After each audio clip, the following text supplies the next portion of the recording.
So let's pop into the deck builder here, Pete. And I actually have played Elder Scrolls Legends a little bit, but that was only at E3, and other opportunities where I didn't have a chance to sort of dive into it. So it would definitely be helpful to get a little bit more insight into deck building basics or fundamentals or other things of that nature. So this gives you an idea. After you've played just the first, you played through the tutorial in the story mode. This is kind of what your collection is going to look like. You're going to have unlocked just 2 decks and basically, a handful of cards.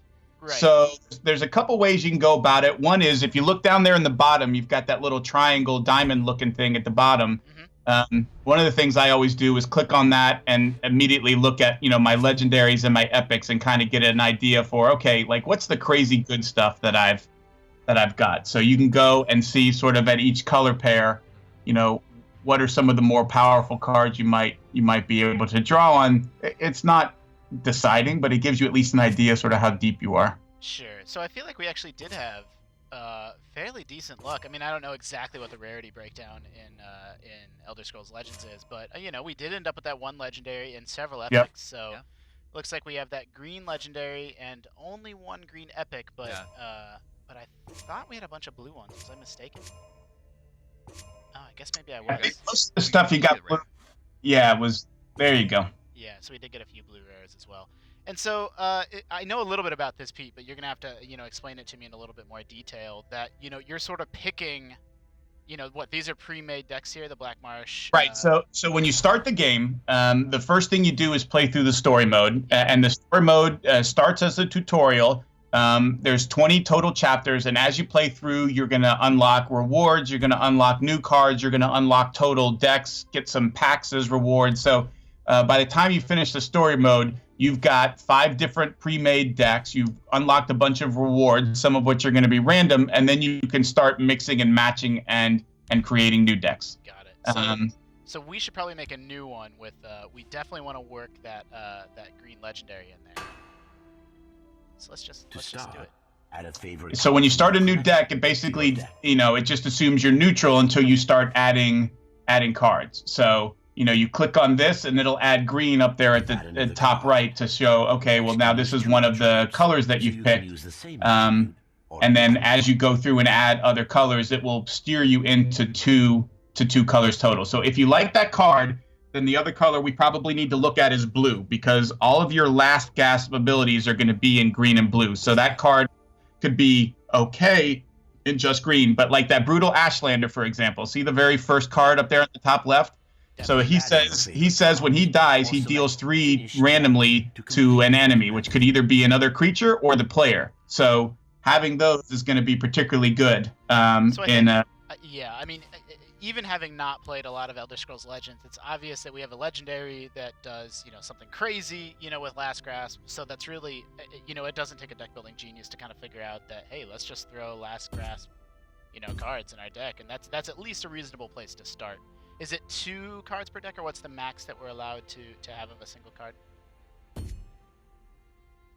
Because I think it's letting me put 3 of these Dunmer Nightshades in there right now. Yeah. Pete, is there a max amount of 1 card you can have in your deck?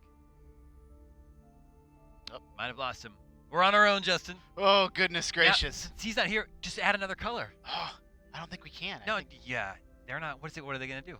Yep, I'm back. Sorry about that. No worries. No problem at all. So we were just wondering if there's a limit to the copies of a certain card you can have in your deck.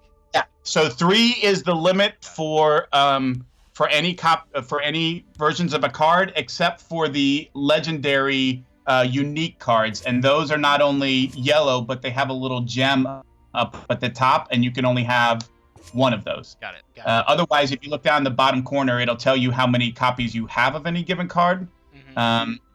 So we have 1 of all these, and we had none of these left to put in our deck. So I put in. I think I only had a couple cards with Last Grasp, unfortunately, but I did toss them in my deck. I don't know what else I should be looking for. Well, so the Lightning Bolt is a must include in any blue deck. I don't know any blue deck that doesn't want the Lightning Bolt in there. It's a great 4 damage, and because it's got Prophecy, you can sometimes play it for free. Sure.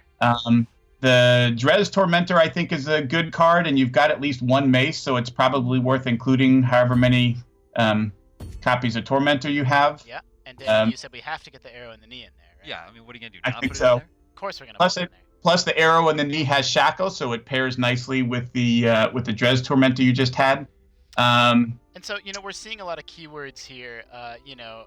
Some of these are going to be familiar to people that have played other card games, although, there are some twists on them and some, some differences. But like lethal, for example, destroy any creature this damages.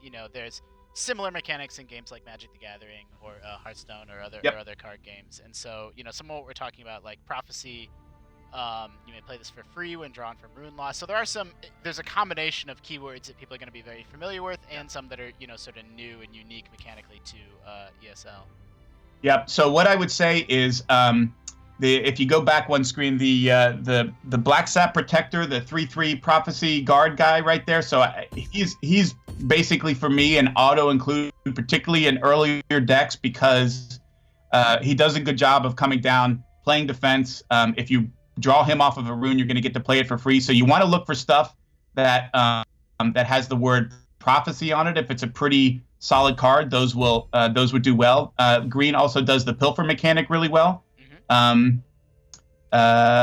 else? I like the Territorial Viper. That's basically just kills something that you need to get rid of. It attacks right away and kills it. I like Cliff Racer because he's, again, pretty aggressive and comes out. I feel like we have a fairly reasonable mana ramp here, or Magicka ramp, excuse me. But, but what we're missing is sort of a really nice win condition, just something big, So I think you probably want to play a couple copies of the Charis Reaper. He does a nice job of shrinking down all of your enemies' creatures in a single lane. It obviously highlights nicely when the lane mechanic becomes important. I like that it's nice and easy for me to figure out, like, Ward, I haven't played this game, what does that mean? But just, mousing over sort of lets me see at a glance. Yeah. Make sure you turned off the filter on the bottom so that you're showing all rarities and not just... Yeah, I did do that, so we're seeing everything here. Let's see.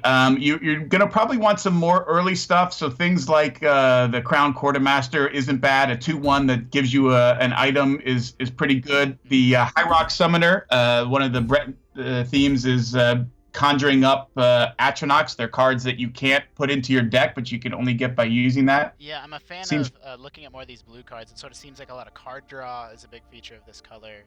Or just putting random things in your hand when they play them. Yep. Sorry if I missed this. Do you have to have exactly 50 cards in your deck? No, you can put in up to 70 if you want, but as any good card player knows, you want to play the minimum necessary to make sure you're increasing the chance of drawing stuff. Yeah, so really, I mean, us being fairly new to the game and having only gone through a portion of the tutorial, we might end up just sort of including almost all of our green. You're going to include a fair amount. The Racketeer, the Skooma Racketeer, the 2/2 that's there that gives lethal. That's a pretty good card. I mean, you got to keep in mind sometimes, like even if you don't have great finishers, if you're able to deploy threats that can simply deal with your opponents and still be around, that's going to be really good for you. Yep. So, are you seeing any sort of? I just tabbed over to the neutral cards here. Any sort of nice staples we should be looking at here in the neutral category? For me, I think Crushing Blow is probably a good idea, and you only have one of the Dres Tormentor, but Dwarven Sphere, the 2/3 for 3 there, because it shackles. If you have a Tormentor out, he comes down. He's a decent creature, and you can shackle something. Again, we're pretty. Yeah, I don't think based at a glance. I think this calls the Dwarven. You don't want that. Don't want that. Okay, I want something. No. I don't have anything that costs 6, so maybe I'll throw just the Dwarven Ballista in there just for funsies. Yeah, or there's also a creature in green I think you have a copy of that drops another creature when it hits the battlefield. Oh, I see. Yeah, I do got a couple of these here. So that guy's not bad, and even the Ransack card that's there, it's a little bit pricey, but having something that's Prophecy and deals 3 and also gains you some health, that can actually be pretty relevant. Things are close, so that's not a bad card. I mean, go ahead. Well, I was just saying, another good technique for selecting cards for your deck is if you like the artwork. that never goes wrong. No, it's what could possibly go. Oh, I didn't even notice. Do I have like a foil or an animated card here? Yes. So the one on the right there is a foil version. It's the premium version of that card. It's all bright and shiny and animated and awesome. And those drop at just a rare rarity when you're opening card packs. Yeah, that just randomly drops as you're opening cards. One of them could be a foil. Cool. I mean, my sense, again, having played many other card games and drafted in other card games, is you're halfway there if you have a reasonable mana curve that looks good. You'll be in pretty decent shape. We're a little aggressive at the 3-drop spot. It probably wouldn't kill us to spread that out a little bit. Maybe cut a few things that we've got in there. Let's see. Probably cut the Dwarven Sphere and probably cut the Farsight. I don't think those are doing enough for us. Yeah. So you just click on them to get rid of them. You don't even have to drag them. Just click on them to go away. Sure. Don't waste your energy. Don't waste your energy. Yeah. I think those are reasonable. You know what? The guild recruit there, the 1/2 with lethal. The thing I love about those is, generally speaking, if you draw them late in the game, they're going to just trade for some big dumb threat that your opponents put out. So they're fine early on and trade for something small, but they're also good later in the game where they'll get rid of some big thing just by using lethal. So Pete, what's dawning on me just now is we're building this deck and we're about to play against you. Yeah. And I'm not at all convinced that you're just not setting yourself up for a blowout victory. Yeah. Touche. Well, let's be fair. I've been playing a little bit longer than you have. I actually don't have like an amazing, since we did the reset a little while ago. I've been traveling so much that I haven't built my collection back up. But I have a few sort of wonky, not all that great decks and some other color pairs that I don't usually play. So I'll play something that's nowhere near ready for prime time. That Yeah, it's actually won't slap you around too much. A big hobby of mine in any game like this is just building a deck that 4 out of 5 times doesn't work, but if you manage to draw into the exact combo you're trying to pull off, it's just such a great feeling. And one of the things that I think it's fun and always instructive, particularly when you're starting a game like this, is to just get a chance to play with some stuff and get a sense for, wow, that card's better than I thought, or oh, I see what that mechanic is doing, that I didn't really appreciate before, but now I totally get like why it's good or why it's not. Whether it's something like Shackle or, like how many cards do we have spots for left? We got 1 left. So that's why I've just kind of been trying. Again, I'm not looking so much at synergy and just kind of trying to get a nice, reasonable mana curve. Magicka curve. Yes. What about that Slaughterfish? Sure. Like even a card like Slaughterfish, right? That isn't great, but there's sometimes when you play that out and your opponent can't answer it, and all of a sudden that thing just goes completely bonkers.